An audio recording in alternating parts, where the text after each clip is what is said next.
Good afternoon, everyone. Welcome to Nutmeg Sports. The voice still making its way back, but with Donald Eng, I'm Rob Adams. Happy to have you along for this Tuesday edition of the program. And 'tis the season, Don. There's death taxes and my voice eventually reaching a point where it says no more.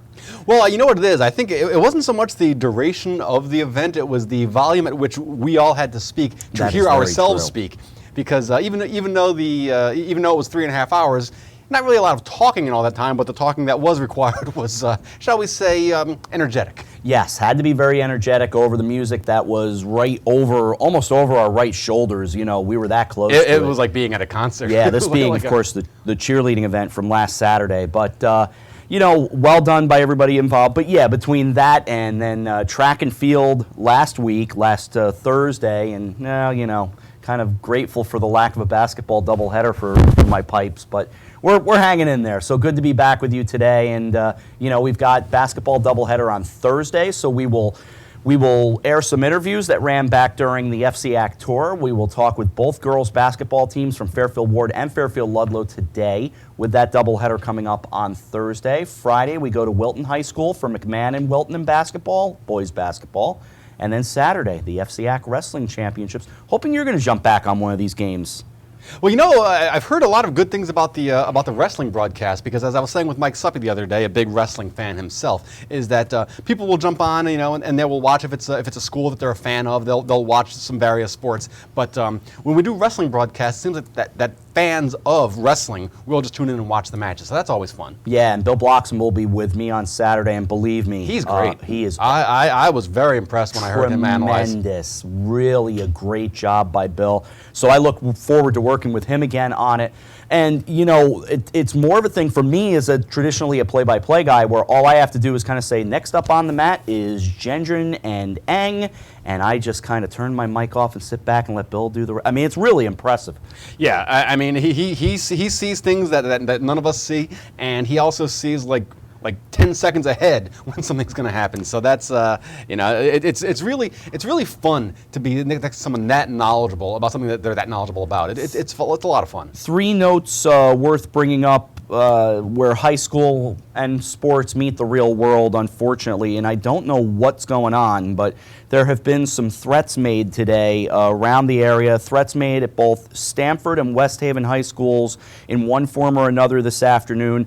The Stamford-Wilton boys basketball game and the West Hill-Stamford wrestling match have both been postponed. That, according to Dave Rudin just a few minutes ago. The Stamford Advocate reporting, and I'm reading from notes that are being passed along to me here, the Stamford Advocate saying Bob's squad responding to Stamford, which has been evacuated, and also a note that something went on at Bristol High School as well today. So this, of course, will impact various and sundry schedules at all those schools, but more to what we cover, just to repeat, Stamford-Wilton boys basketball game is off.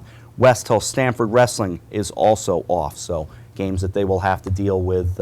I would gather tomorrow would be the opening to make them up, but hard to say, and who knows, coming off cancellations from yesterday as well. So right, you know, and it's a shame. In many respects, it does seem like that you know, a stray phone call or note or something can kind of shut down an entire school. On the other hand, they simply can't take a chance. You hate to see it, and you just hope that that whoever did do it, he finds himself answering some difficult questions. For sure. Obviously, we can get back to the fun side of sports, and that is, you know, the various polls and where we sit in terms of the standings and rankings. Playoffs are getting very close, all of which we'll have for you on the HAN Network, so much of which we will have for you here. I told you about the basketball doubleheader, the basketball game, McMahon and Wilton on Friday, wrestling. Then we've got 2 hockey games next week, Greenwich and Darien, that's Monday at 4, and Trumbull and St. Joseph Wednesday at 6:30.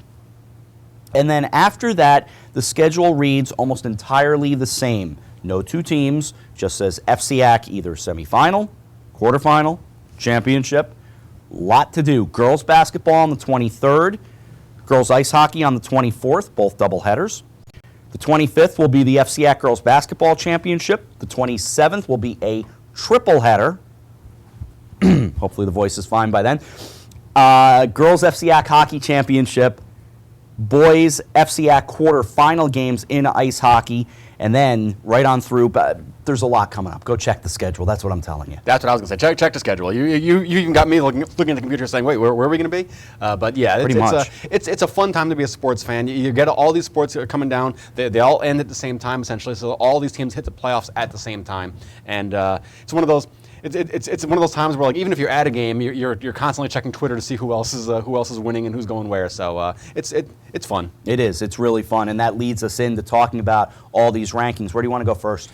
Let's see. Why don't we go with hockey? Want to go with that hockey one? Let's go with that hockey one. For the hockey one, we decided to use a poll of a friend of ours, CTHS Hockey, who I think has become really almost the authority in the state. And, of course, with all respect to the current game time and the other polls as well. But I thought we'd have some fun with his Power 5 rankings. He does a great job, and I think he did a great job on his Power 5. He's got the same Power 5 that are in the top 5 of the Connecticut Division I CIAC rankings. But starting off with Darien. I mean, how do you argue against it? The Wave 12-1, including 9-1 against Division I. Their only losses was to a Notre Dame of West Haven team that, frankly, they outplayed for large portions of that game. But Darien holding down the top spot in the CTHS Hockey Power 5. At number 2, Notre Dame of West Haven, and what a story they have become just when you consider the Doug Caliendo story, what went on there, which became a national story in the end, that really got picked up across the country with Doug Caliendo's father, Lou, dying of cancer, and then Doug going out and scoring the game winner in overtime. Again, the scriptwriters did a phenomenal job there. They are the number 2 team right now, as you can see on the screen, number 3. And a great job, I just wanted to jump in, and a great job by West Haven. That first game, the first game was against Northwest Catholic, that overtime game where he scored the game winner. Their next game was against their crosstown rival, West Haven Blue Devils, and great job by West Haven presenting him with a donation to the Lou Strong Foundation for their medical bills. Awesome. Just a great moment because, And they share the same building, too. They share the same building, yeah, and I'm sure a lot of the kids on the teams know each other, Notre Dame being based in West Haven, and then, a lot of those kids know a lot of the kids on the West Haven team, so that was really great to see. That was a good job by the Blue Devils. Good for them. Number 3, the Greenwich Cardinals, and again, the Cardinals are a team that, have done so much good. I feel like you got to prove it to me in the playoffs now. They really do. Their overall record is 12-2, but 6 of those 12 wins are against Division II and Division III. They have beaten, Rye Country Day, Trumbull, West Hill, Stanford, Trinity Catholic, Staple Shelton West. Yeah, the Staple, right. And then Ward Ludlow. So that Ward Ludlow co-op is actually better than I thought they were at the beginning of the year. But still, when you have 12 wins and 6 of them are against lower level Division II and Division III teams, you need to get it done in the playoffs, I would think. Yeah, I think that Fairfield co-op team is very good, actually. The concern is that they might not be up to beating the Dariens or the Greenwiches, that they're not quite prime. But then again, time. no one else in the state's up to beating Darien except for well, that is true, too. But, they're there. They are a really good team. So yeah, I hadn't seen them play. I know they played. They surprised me with how tough they played Darien. When it comes down to, though, unfortunately, a lot of those Division II teams don't really have the depth. They can cobble together a couple of lines, and they can play hard for a period and a half, maybe. But then when the third period came, the Wave really separated themselves in that game. I want to spend an extra second on the Fairfield Ward co-op team because this is something that's been bothering me for over a week now. Last week, we did their game against Darien.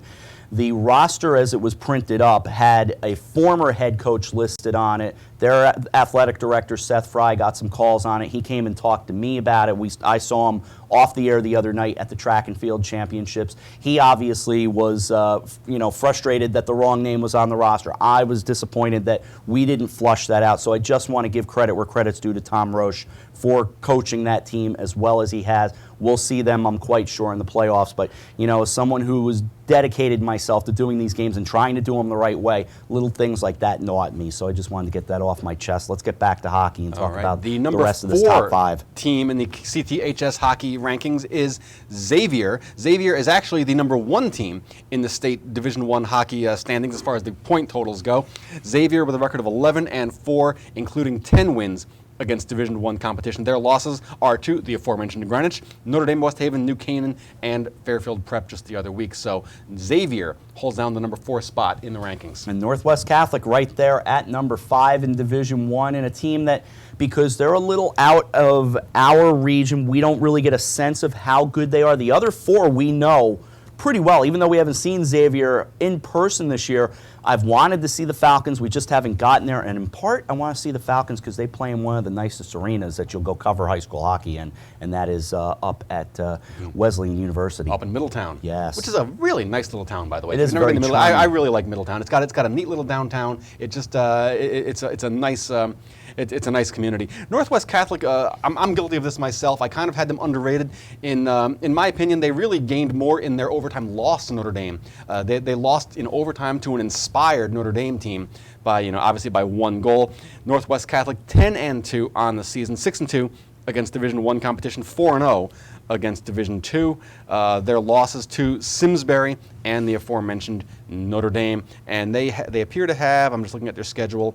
They are playing mostly Division I competition the rest of the way. They've got Glastonbury, East Catholic, Notre Dame, Fairfield, East Catholic again, and then the Co-op, and then Glastonbury again. So we'll see them going up against Division I competition for most of their remaining games. Back over to Division II in a moment, but a note from Twitter. This is from Joe Morelli of the New Haven Register. West Haven's basketball, girls basketball, and swim events all off today. As he writes, I assume due to threatening phone call reported by WTNH. So, again, we just want to pass those notes along. Division II now. We start at number 1 with the aforementioned Fairfield Co-op. Fairfield 10-3-1 on the year, including an impressive 3-2 against Division I competition. The Co-op is a Division II team. They are 4-1-1 against Division II, 3-0 against Division III. Their losses coming to Brantford, Darien, and Greenwich. They've also tied North Brantford, and they look to be in very good shape the rest of the way. They are done with the Division I portion of their schedule, in which they beat Ridgefield, New Canaan, and St. Joseph. So Fairfield Ward Ludlow Co-op, your number 1 ranked team in the CTHS hockey power poll. You saw it on your screen a moment ago. Number 2, North Brantford. And, another team having a good year, but again, another team that a little further out I-95, so we don't get to know North Brantford as well as we might. North Brantford with a record of 9-3-1, including a win over Division I South. It's the SGWL. Yes. I'm drawing a blank on them.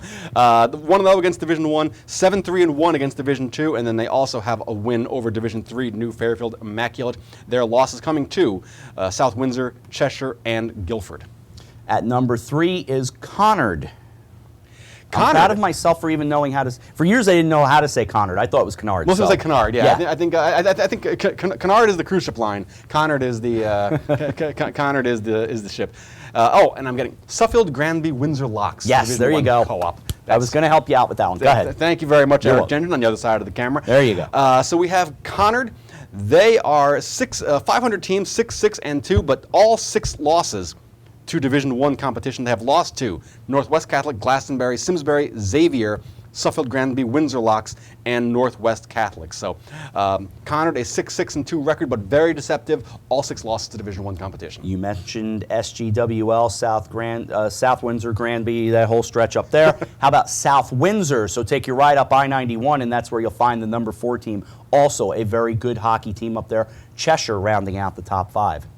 Yeah, Cheshire, the Rams, with having a nice season. They're a little bit outside where we cover. 7-4, including 1-1 against Division I competition. Their losses to Glastonbury, that's the Division I school, North Haven, New Fairfield Immaculate, and Brantford. They also tied Conard, and they look to be in pretty good shape the rest of the way. They are 6-3 against Division II competition, and they are playing Division II schools the rest of the way. So they look to be making in good shape for a playoff run. We will roll through Division III fairly quickly before we take a break. At number 5, I'll go from the bottom up. Lyman Hall, HK is, let's see, that's Haddam Killingworth, and COG is Coggins-Shog, one of my favorites. So they are at number 5. At number 4, Woodstock Academy. That's quite upstate. Number 3, the co-op from Stamford High School. Stamford combining, of course, with West Hill now. Great story. I hated seeing what is a great hockey city, and Stamford's a better hockey city than people have ever known because of the legends of, say, Mickey Leone and everybody down in Stamford that made Stamford to be a hockey town. It was a shame to see what was happening there, and I didn't necessarily want to see them become a co-op because I was afraid you were losing that tradition, but I think it's helping them in the long run by being a co-op. So that's a good thing. It helps them in the long run being a co-op because you get the kids can play more competitively, and you hope that draws more people into the program. Also, as we've been mentioning before, the Stamford co-op with a record of 8-3-2, but 2 of those losses are to Division I Darien and Greenwich, which means that against Division II and Division III competition, that is an 8-1 team. So they could be one of those mid-pack. They could be one of those mid-pack record-wise playoff teams that makes a deep run. Next up is NFI, better known as New Fairfield Immaculate. So they play a pretty good brand of hockey as well, a big Division III SWC schedule. And they have done a good job with their season this year. They have gone up against, they just came off a loss to Lyman Hall HK Coggeshall, a 3-2 overtime loss at the Northford Ice Pavilion back on Saturday. But, Massac 5-0, 6-4 over New Milford, a 2-1 win over Massac. So, again, decent hockey team there. Yeah, they are a good team. It can be very difficult because a lot of these teams, you get to play a lot of the out-of-conference games, which I like to see. It really gives you a kind of a grasp on where the good hockey is being played. And the final team before we take a break, Staples West and Shelton at number 1. We saw them earlier in the year. They generally go by the Wreckers, by the main Staples Wreckers team. Very talented team in Division III. So the FCAC doing quite well right now, holding all 3 top spots. Yeah, Staples West and Shelton, with a record of 9-5, they are 5-0 against Division III competition, which obviously, when you get to the playoffs, is who you're playing. They are 0-3 against Division I, 4-2 against Division III. So they and Stamford could be 2 teams to really keep your eye on come playoff time. And again, Staples, because of that West and Shelton combination, they are FCAC meets SEC meets SWC. So they're a little more complicated. And that's a bit of a shame because that means can't participate in any of the conference tournaments. But certainly come the CIAC playoff time, they're going to be heard from in Division III. Let us take a break here on Nutmeg Sports. We've got some interviews to get to you and bounce some other things around as we move through the balance of a Tuesday show. We're back right after this on the HAN Network. Here at the Darien Sports Shop, we are very excited about our newly redesigned men's department. Gentlemen, if you're shopping for work, weekend, or wedding, we've got the latest styles and trends inside our spacious new department just for you. We have vast selections from Peter Millar, Vineyard Vines, Johnny O, Duckhead, Barber, and so much more. And you can even walk out of the store in the new Wolverine 1,000-mile men's boot. Conveniently located with free and easy parking at 1127 Post Road, Darien, Connecticut, or shop us online at dariensport.com. Well, there's still a bite out on the water. Most anglers have decided to stow the gear for the winter. Just because Mother Nature isn't cooperating doesn't mean you can't see the latest models of all your favorite gear. With 2 convenient locations, it couldn't be easier to get your fix of summer. Boater, beach bum, fisherman, or simply love the New England coast, this is a unique place to shop. The Dock Shop, 51 Tokenique Road, Darien, 609 Riverside Avenue, Westport, or on the web, dockshop.com.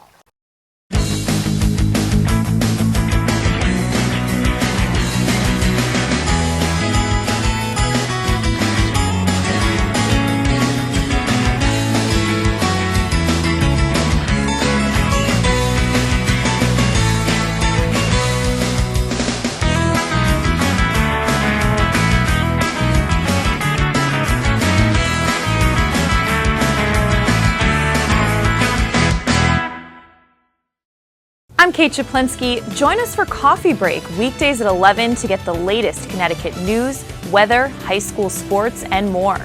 News doesn't get any more local than on Coffee Break on the HAN Network.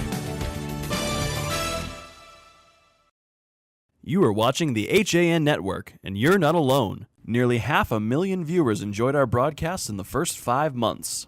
Advertise on the network that reaches Fairfield County, Connecticut's most engaged audience. Contact Jessica Murrin, Advertising Director, at 203-273-7312 or email jessica@han.network.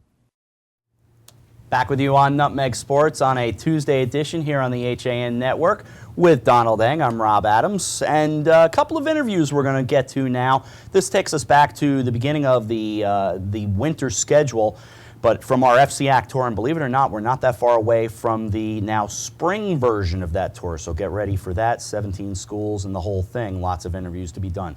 But with a doubleheader coming up in girls and boys basketball on Thursday in Fairfield at Fairfield Ward High School, we thought we would hit the Wayback Machine for these interviews with the girls basketball teams of Fairfield Ward and Fairfield Ludlow. I put it in the hands of my trusty director, Eric Gendron, to grab one first and play one for you right here on Nutmeg Sports.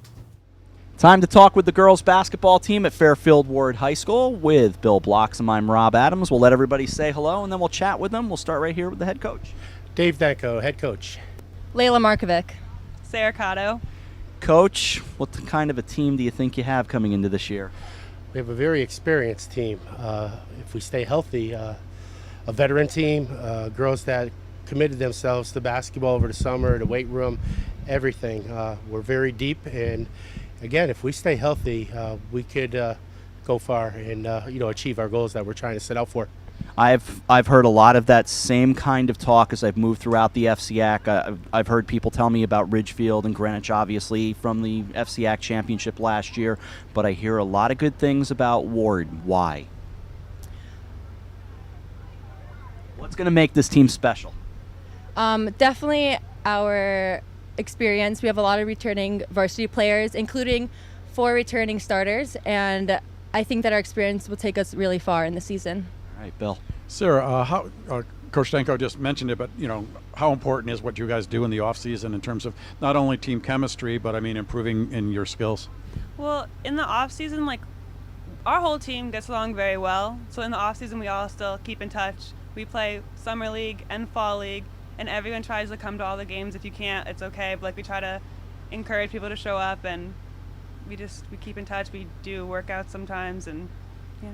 Layla, at the end of the regular season last year and the postseason, did Coach give you guys any instructions individually on what skills you might want to work on and things like that? And does the off season give you an opportunity to do so? Well, during the off season, most of us play AAU, and so we always see Danko around. He always asks us how we're doing, and that really helps us a lot. Is there any particular game you're looking forward to this season? I mean, of course, the right answer is all of them, but are there games that you kind of look at the schedule and go, oh, we're playing them on this date? Yeah, definitely. We're really excited to play Greenwich again. They beat us twice last year, so we're looking for a comeback. And also, we know Stanford and Ridgefield are our toughest competitions. Sounds like it's going to be a big year for this team. Think you're ready to go? Practice is going well? Yeah, we have had 3-hour practices. We've had a grind, and they've been committed. They've been staying afterwards. Our league is the best league in the state by far, and it's going to be exciting because you have good coaches, and every night you got to prepare for different coaches and different styles. So, again, we're prepared. We're ready. We stay healthy, and one goal, one team, and one destination. Ladies, best of luck this year, and have a great season. Thank you. Thank you. Coach, thank you very much. All right, the girls basketball team joining us here at Fairfield Ward High School. What kind of season will the Mustangs have? We will find out right here on the HAN Network. And let's whoop, whoop, whoop, whoop, whoop, whoop, whoop. And let's chat with the girls basketball team at Fairfield Ludlow High School with Bill Bloxham. I'm Rob Adams. We'll let these ladies introduce themselves. I'm Alex McKinnon. Regan Steed. I'm Julia Pangallo. All right, Alex, I'll start with you. Tell me about this basketball team. What are you looking forward to this year? I think we're definitely going to be viewed as an underdog, so I'm really looking forward to starting games and to upsetting some big teams. Did you have a lot of losses to graduation? We lost 5 seniors last year, so that was a big chunk of our team. But a lot of underclassmen really stepped up and did off-season playing, and the 3 of us have worked really hard, so we're really excited. Regan, being a senior with a young team or with the young players, how do you bring them along? We have a lot of young players this year, but they're all really excited and they're all really motivated. So just kind of keeping them focused on our plays and some of the strategic things that we worked on in the past has been really important. Julia, what is your favorite moment from last year? I would have to say definitely when we beat E.O. Smith to move on to state quarterfinals, just because we were ranked as the 22nd seed in state, so we were not expected to go as far as we did, so it was just really exciting. Follow-up question on that. Playing in the FCIAC has to help, and that's why the seedings don't really matter, do they? Yeah, the FCIAC's a really competitive league, so I think it prepares us a lot. There's a lot of big girls, fast guards, so we were really well prepared. Sorry. That's fine. Alex, how about playing against Ward? What's that like? It's always a really intense game. It almost doesn't matter what the wins and losses were like before that game. It's just whoever plays harder on the night. It's really fun. Sounds like it's going to be a good season for all of you, and we wish you a lot of luck. Thank you so much. All right, we're joined by the girls basketball team here at Fairfield Ludlow High School. Nice of them to join us right here on the HAN Network. Thanks to the Mustangs and the Falcons, we take a break. Don and I come back and wrap up the show right after this. You're watching Nutmeg Sports on the HAN Network. Denali is your outdoor retail destination in the Westfield Trumbull Mall. For the last 21 years, we have carefully selected clothing, footwear, and gear from a variety of the best outdoor brands, such as the North Face, Patagonia, Vineyard Vines, UGG, Merrell, GoPro, New Balance, and many more. Our stores have a friendly, knowledgeable staff to help you with all of your running, hiking, and cold weather needs, and in discovering all things outdoorsy and awesome. Visit us in the Westfield Trumbull Mall or online at denalioutdoor.com. When you experience a sports injury, you want to get better and fast. Coastal Ortho Express gives you direct access to orthopedic care quickly. Their physicians are fellowship trained in sports medicine at world-class universities and are also team doctors for area football teams. For specialized personal care of sports injuries, go to Coastal Ortho Express, open Monday through Saturday in the iPark building, 761 Main Avenue in Norwalk, or coastalorthoexpress.com. Coastal Orthopedics, keeping you on the move. Do you do a lot of running around but get nowhere when you're buying a car? Visit Pamby Chrysler Jeep Dodge and Ram for the one-stop buying experience and stop spinning your wheels. It's the new year. The to-do list is long and it's easy to feel pulled in many directions at once. Your professional, personal shoppers at Walter Stewart's are ready to check groceries off your list by shopping for you. Save extra time this year and spend it doing more important things. Great food and wine delivered to your home with the same-day service. Shop Stewart's online at stewartsmarket.com. I'm John Kovach. I'm a newspaper editor.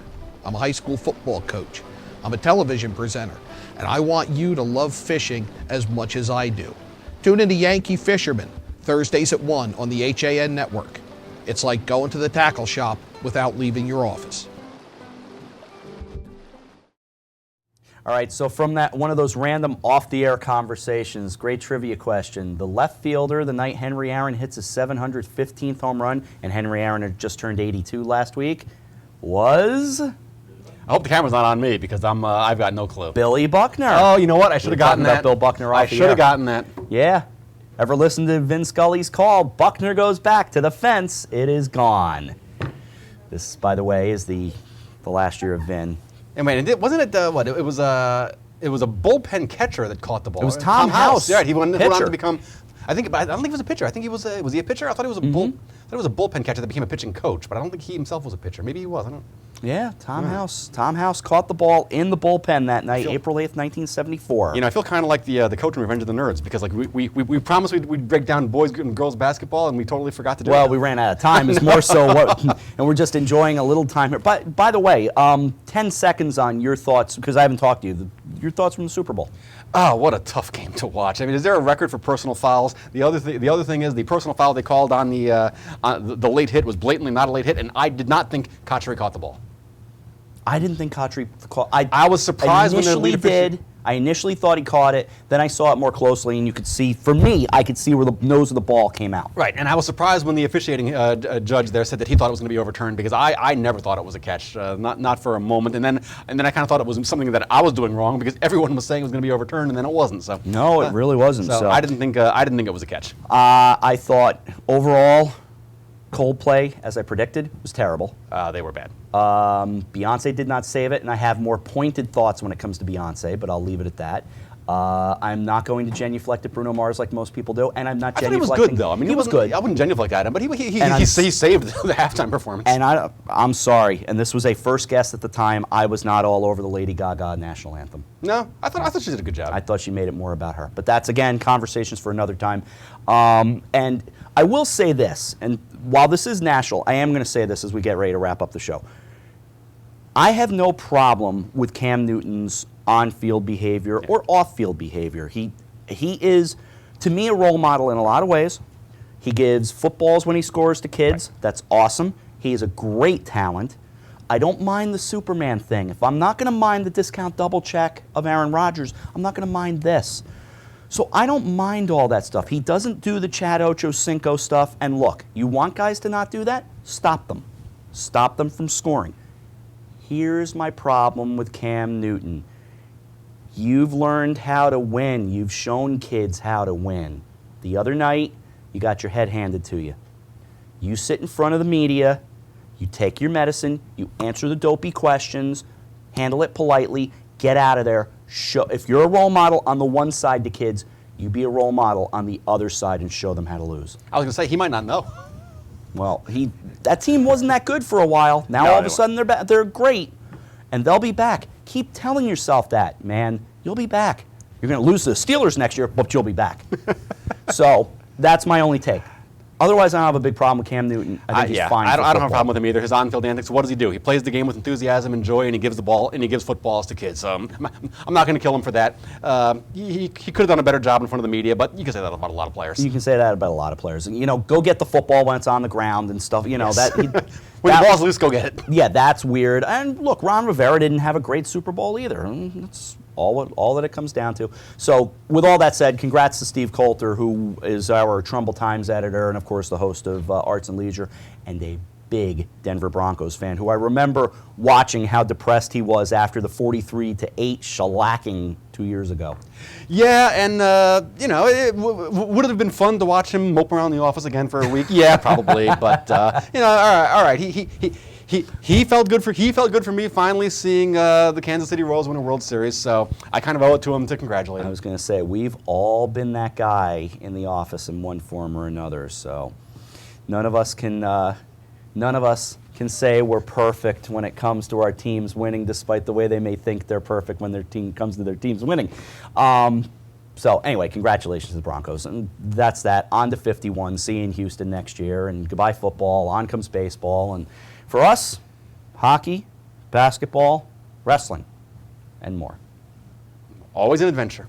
Maybe he pops in tomorrow. He likely doesn't. Dave Stewart's over there tomorrow. He's always welcome to pop in. I'm always telling him to stop by. So that'll do it for today's edition of Nutmeg Sports. Thanks for joining us for our Tuesday edition. Dave is here tomorrow. For Donald Eng, Eric Gendron, our entire crew, I'm Rob Adams. Coffee Break starts your day tomorrow morning at 11 o'clock. So long, everyone.